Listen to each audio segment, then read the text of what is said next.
Imagine waking up one day feeling a little off. You might brush it off as a slight cold, or maybe even the result of a rough night's sleep. Perhaps you feel a little more tired than usual, or have some strange aches and pains. Now, for most of us, it's easy to dismiss these little things. We're all busy after all, and who has time to be slowed down by a few random symptoms? But what if this time it's more than just the average cold? What if it's something that doesn't just go away on its own? In today's video, we're diving into an incredibly important and sensitive topic: the early signs of HIV in men, particularly during the first month after exposure. It's a subject that many find hard to talk about, but understanding the symptoms could make a world of difference for anyone facing this situation. This video is meant to be a guide for understanding some of the early warning signs that might appear after someone contracts HIV. It's not about creating fear, but about awareness, because knowing these symptoms and acting quickly could save lives.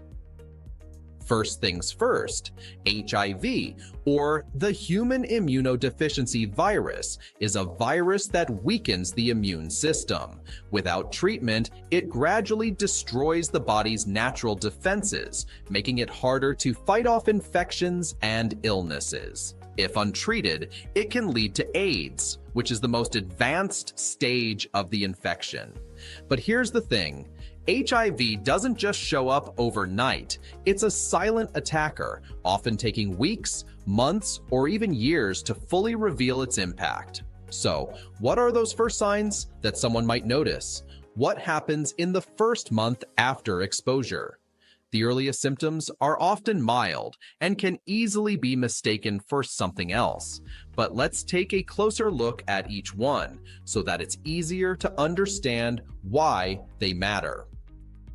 One of the most common early symptoms of HIV is something known as acute retroviral syndrome, or ARS.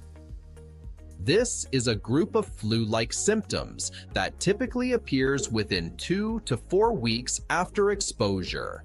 Not everyone will experience it, but for those who do, it can feel a lot like the flu or a bad cold. This might include things like fever, sore throat, swollen lymph nodes, and body aches. You might be thinking, that sounds just like the regular flu, doesn't it?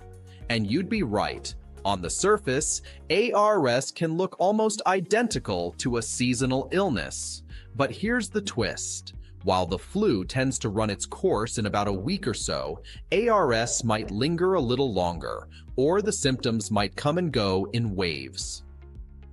The fever that people with early HIV experience is often described as persistent and high, sometimes reaching over 100 degrees Fahrenheit. It's usually accompanied by chills and night sweats, the kind that can make you wake up drenched. And here's a clue that's easy to overlook. With a typical cold or flu, you might feel a little sweaty, but with ARS, the night sweats can be intense. Picture waking up in the middle of the night with your sheets and clothes completely soaked. This kind of night sweating is often relentless, and no matter how much you adjust the room temperature, it doesn't seem to go away. Another key symptom during the first month is swollen lymph nodes. Lymph nodes are like tiny filters spread throughout your body, and their job is to trap viruses, bacteria, and other unwanted particles to keep you healthy.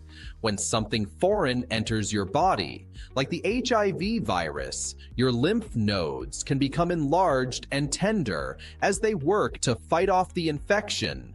The most noticeable ones are usually in the neck, armpits, and groin area. For someone dealing with early HIV, these swollen glands can be a sign that the immune system is already on high alert, trying to fend off the virus. But it's not just fever and swollen lymph nodes. The next symptom to watch for is fatigue, and not just any fatigue. This isn't the kind of tired you feel after a long day or a bad night's sleep. People with early HIV often describe this fatigue as deep, intense, and unrelenting. It's the type of exhaustion that makes even small tasks feel overwhelming. Imagine trying to make it through your normal day, but every movement feels like you're walking through quicksand. It's the sort of tired that doesn't go away, even after you've had plenty of rest. For some, this might be the most frustrating symptom because it affects their ability to do even the simplest things. Along with fatigue, muscle, and joint pain can also be an early sign. Again, this can feel a lot like the flu, with aches that settle deep into your body, making it uncomfortable to move around. Men who have recently been exposed to HIV might notice that their muscles feel sore, almost like they've overworked them. This symptom can be particularly confusing, especially if they haven't done any recent physical activity that would explain the soreness. In fact, it can feel like the aches and pains are coming out of nowhere, adding to the overall feeling of discomfort. Then there's the sore throat, which often accompanies these other symptoms. But unlike the sore throat you might get from a cold, this one can be persistent, dry, and sometimes painful. For some, it feels like a constant scratchiness or rawness at the back of the throat, while for others, it might make swallowing feel uncomfortable. This sore throat might not seem like a big deal on its own, but when it appears alongside the other symptoms we're discussing, it could be another clue to take seriously.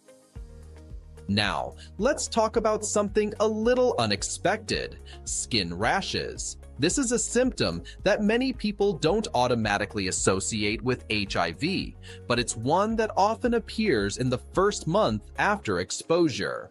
The rash can vary widely in appearance. For some, it might look like small red spots scattered across the body, while for others, it could appear as larger patches of dry, itchy skin.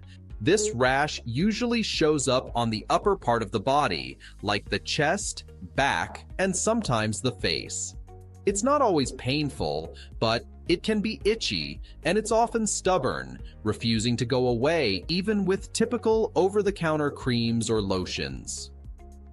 In some cases, men with early HIV may experience digestive issues. This might include nausea, vomiting, or even diarrhea. Now, stomach troubles aren't something that people usually connect with HIV, but they can be an early sign as the body reacts to the virus. These digestive problems can add to the feeling of exhaustion and dehydration, making everything feel a bit worse. Imagine trying to keep food down or struggling with a constant upset stomach on top of feeling fatigued, feverish, and sore. It's easy to see how this combination can make someone feel miserable. One more symptom to be aware of is headache. This isn't your typical "I need a glass of water" kind of headache. It can be intense, almost like a migraine, and it doesn't always go away easily with standard painkillers. For some, this headache might feel like a dull, constant pressure, while others might experience sharp, throbbing pain. It can make it hard to focus or go about daily activities, especially when combined with the other symptoms we've discussed. So far, we've gone over several early warning signs, from fever and night sweats to fatigue, muscle aches, sore throat, rash, digestive issues, and headaches. Individually, these symptoms might not seem unusual. They're things most of us experience now and then. But what's important to remember here is that when these symptoms appear together, especially within a few weeks after potential exposure to HIV, it could be a sign that something more serious is going on.